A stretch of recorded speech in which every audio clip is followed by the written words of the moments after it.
बात है सन 1947 की, जब हिंदुस्तान और पाकिस्तान दो आज़ाद मुल्क बन गए। इन दोनों देशों के बीच बहुत सारी चीज़ें बट गईं, ज़मीन, लोग और यहाँ तक कि नदियाँ भी।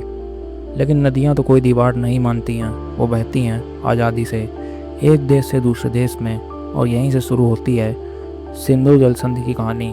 तो चलिए दोस्तों, आज के इस वीडियो में हम जानते हैं इंडस वाटर ट्रीटी के बारे में।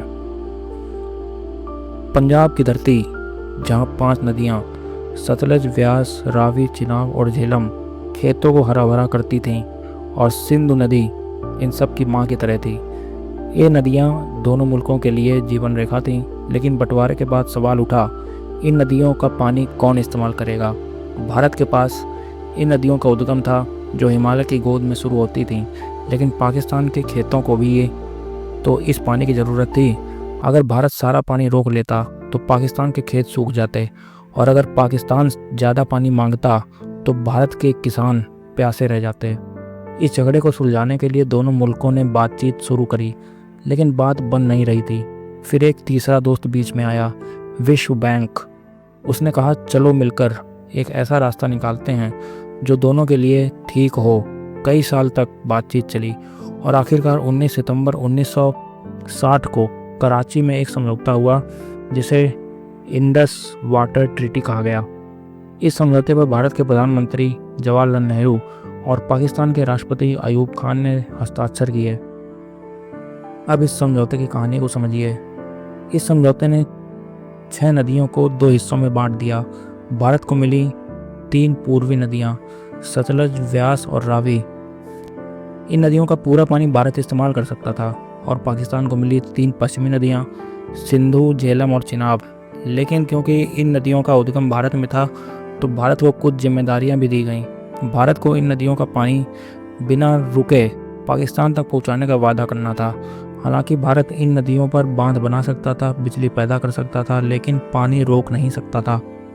इस समझौते में एक और किरदार था, स्थायी इंडस कमीशन। ये दोनों मुल्कों के बीच दूत बना, जो हर साल मिलता और पानी के बंटवारे पर नज़र रखता था। अगर कोई झगड़ा होता तो इसे सुलझाने के लिए तटस्थ विशेषज्ञ या अंतर्राष्ट्रीय मध्यस्थ बुलाए जा सकते थे।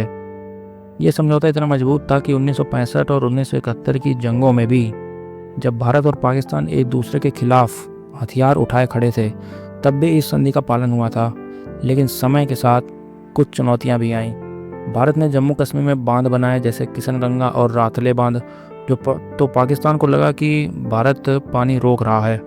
पाकिस्तान ने विश्व बैंक और अंतर्राष्ट्रीय अदालत का दरवाज़ा खटखटाया। दूसरी तरफ भारत का कहना था कि वो संधि का पूरा पालन कर रहा है और सिर्फ बिजली के लिए बांध बना रहा है, पानी रोकने के लिए नहीं।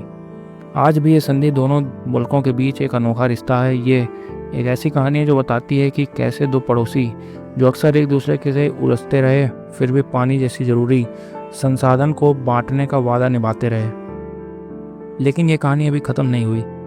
हर बार जब कोई नया बांध बनता है या कोई नई मांग उठती है, तो इस समझौते की परीक्षा होती है।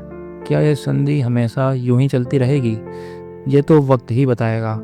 क्योंकि कहानी में एक नया मोड़ तब आया जब 22 अप्रैल 2025 को जम्मू कश्मीर के खूबसूरत पहलगाम में एक भयानक आतंकी हमला हुआ। पहलगाम, जिसे लोग मिनी स्विट्जरलैंड कहते हैं, उस दिन खून से लाल हो गया। बाईसारन मीडो में, जहां पर्यटक घोड़ों पर सैर करते थे और प्रकृति की गोद में सुकून पाते थे, वहां 5 से 6 आतंकवादियों ने अंधाधुंध गोलियां चलाईं। 26 लोग, जिसमें से ज़्यादातर पर्यटक थे, एक नौसैनिक अधिकारी, एक विदेशी नागरिक और कई मासूम इस हमले में मारे गए। 17 लोग घायल हुए। इस हमले की जिम्मेदारी द रेसिस्टेंस फ्रंट नाम के एक आतंकी संगठन ने ली, जिसे TRF कहते हैं, जिसे पाकिस्तान की ज़मीन से संचालित होने वाला लश्कर तैयबा का हिस्सा माना जाता है। यह खबर भारत के दिल में चुभ गई। लोग गुस्से में थे, दुखी थे।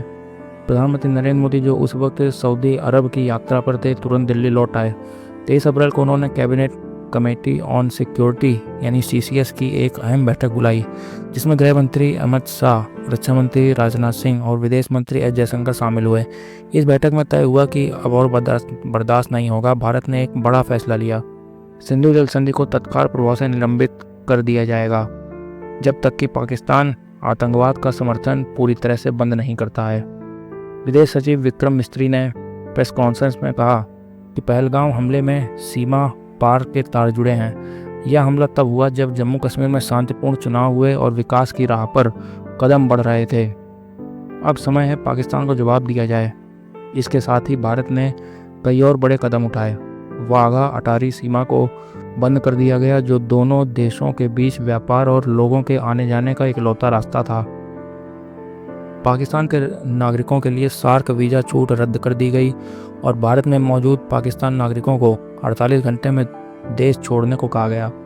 पाकिस्तानी दूतावास के सैन्य सलाहकारों को पर्सोना नॉन ग्राटा अवांछनीय व्यक्ति घोषित किया गया और उन्हें एक हफ्ते में भारत छोड़ने का आदेश दिया गया। दोनों देशों के दूतावासों में कर्मचारियों की संख्या 55 से घटाकर 30 करने का फैसला हुआ। अब सवाल ये था कि इस फैसले का पाकिस्तान पर क्या असर होगा। सिंधु नदी और उसकी सहायक नदियाँ पाकिस्तान की रीढ़ हैं। इन नदियों का 80% पानी पाकिस्तान के खेतों को सींचता है, खासकर पंजाब और सिंध प्रांत में। ये पानी वहाँ के किसानों, शहरों और बिजली घरों के लिए जीवनदायिनी है। अगर भारत पानी का प्रवाह रोक दे तो पाकिस्तान की खेती तबाह हो जाएगी, उसकी अर्थव्यवस्था डगमगा जाएगी और पानी की किल्लत से लोग सड़कों पर उतर सकते हैं। पहले से ही जल संकट से जूझ रहे पाकिस्तान के लिए यह एक बड़ा झटका होगा। लेकिन क्या सचमुच भारत पानी रोक सकता है? यह इतना आसान नहीं है। भारत ऊपरी तटवर्ती देश है, यानी नदियाँ पहले भारत से होकर पाकिस्तान में जाती हैं, लेकिन पानी को पूरी तरह से रोकने के लिए बड़े बांध और जलाशय चाहिए, जो अभी भारत के पास नहीं है। फिर भी भारत ने डेटा साझा करना और तकनीकी सहयोग बंद कर दिया है, जो संधि का हिस्सा था।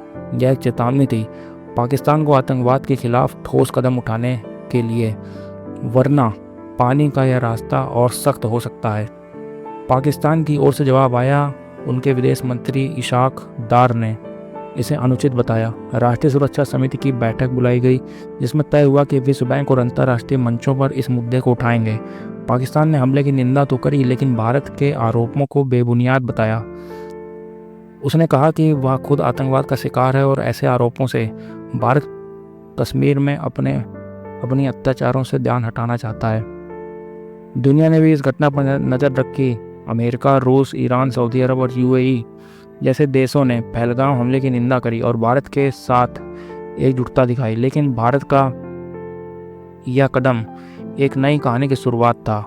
यह सिर्फ पानी की बात नहीं है, यह एक संदेश था कि आतंक और शांति एक साथ नहीं चल सकते हैं। कहानी अभी ख़त्म नहीं हुई है। भारत अपनी सीमाओं पर चौकस है। पहलगाम के हमलावरों की तलाश जारी है और दुनिया देख रही है कि अगला अध्याय क्या होगा। क्या पाकिस्तान आतंकवाद पर लगाम लगाएगा?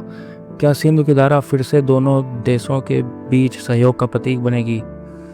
यह समय ही बताएगा।